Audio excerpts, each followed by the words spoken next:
Science से graduate, mechanical से be और अमेरिका से मास्टर ऑफ साइंस जैसी डिग्री लेने के बाद यदि कोई डेयरी प्रोडक्ट पर काम करता नजर आए तो थोड़ा अटपटा लगता है ना।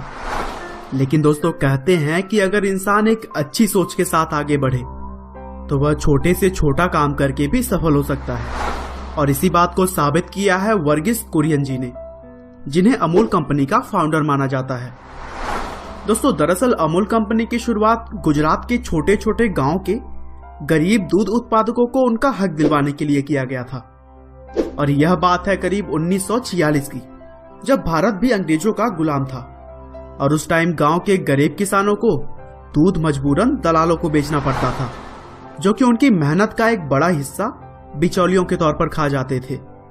लेकिन इसके अलावा भी गरीब किसानों के पास कोई ऑप्शन नहीं था, क्योंकि कुछ ही गिनी चुनी डेयरी कंपनियों ने पूरे देश पर अपना कब्जा जमा रखा था। और गांव के गरीब दूध उत्पादकों को ही उनका अधिकार दिलवाने के लिए त्रिभुवन दास ने सरदार वल्लभ भाई पटेल और मोरारजी देसाई के साथ अमूल कंपनी की शुरुआत की, जिसका रजिस्ट्रेशन 14 दिसंबर 1946 को एक कारपोरेटिव कंपनी के तौर पर किया गया। दोस्तों कारपोरेटिव कंपनी ऐसी कंपनी होती है जिसे कि बहुत सारे लोगों ने एक साथ मिलकर बनाया होता है। आगे चलकर त्रिभुवन दास के कहने पर 1949 में वर्गीस कुरियन ने इस कंपनी को ज्वाइन कर लिया, जिन्होंने 1948 में अमेरिका के मिशिगन स्टेट यूनिवर्सिटी से मास्टर ऑफ साइंस की डिग्री ली थी। देखिए दोस्तों, वर्गीस कुरियन अगर चाहते तो वे एक अच्छी खासी नौकरी करके भी ऐशो आराम की जिंदगी जी सकते थे, लेकिन इसके बजाय उन्होंने देश के किसानों की सहायता करना पसंद किया। और फिर कंपनी ज्वाइन करने के बाद उनके सामने सबसे बड़ी चुनौती ये आई कि पॉलसन डेयरी ने पूरे देश पर अपना कब्जा जमा रखा था। चूंकि पॉलसन डेयरी उस टाइम की एकमात्र सबसे बड़ी डेयरी कंपनी थी, इसीलिए गरीब किसानों को बिचौलियों के माध्यम से मजबूरन उसी कंपनी को दूध बेचना पड़ता था, और वो भी बहुत कम दामों पर। लेकिन तभी गरीब किसानों को उनके हक को याद दिलाते हुए लोगों को समझाया बुझाया गया कि पॉलसन डेयरी को दूध ना बेचें और अपने इस कॉर्पोरेटिव कंपनी को ज्वाइन करें, ताकि बिचौलियों से बचा जा सके और दूध के सही दाम मिल सके। धीरे धीरे गरीब किसानों को अमूल कंपनी का यह मॉडल समझ आने लगा, और इस तरह से बहुत सारे दूध उत्पादक किसान कंपनी के साथ जुड़ने शुरू हो गए। और दोस्तों कहते हैं ना कि जहां एकता है वहां जीत है। अमूल कंपनी के दूध धीरे धीरे पूरे देश में पहुंचने शुरू हो गए, और फिर वर्गीस कुरियन ने कम से कम लागत में किसानों को ज्यादा से ज्यादा फायदा हो सके ऐसा मॉडल तैयार किया।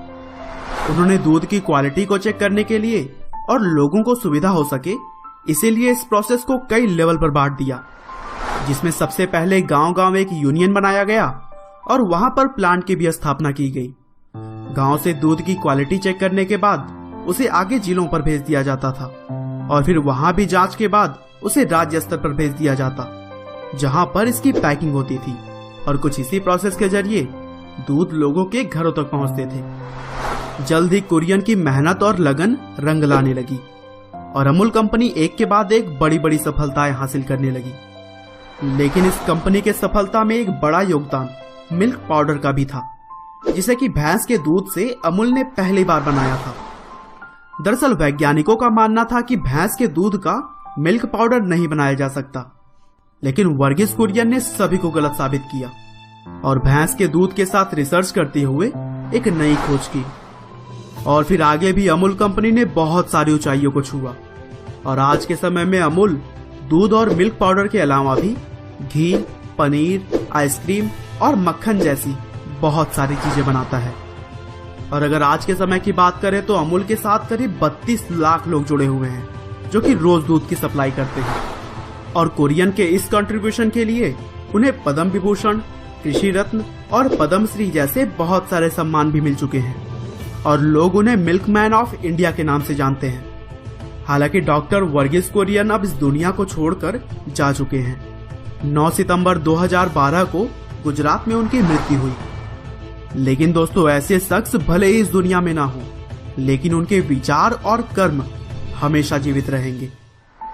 आपका बहुमूल्य समय देने के लिए बहुत बहुत धन्यवाद।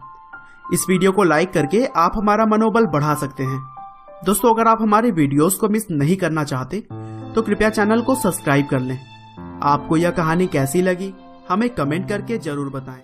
धन्यवाद।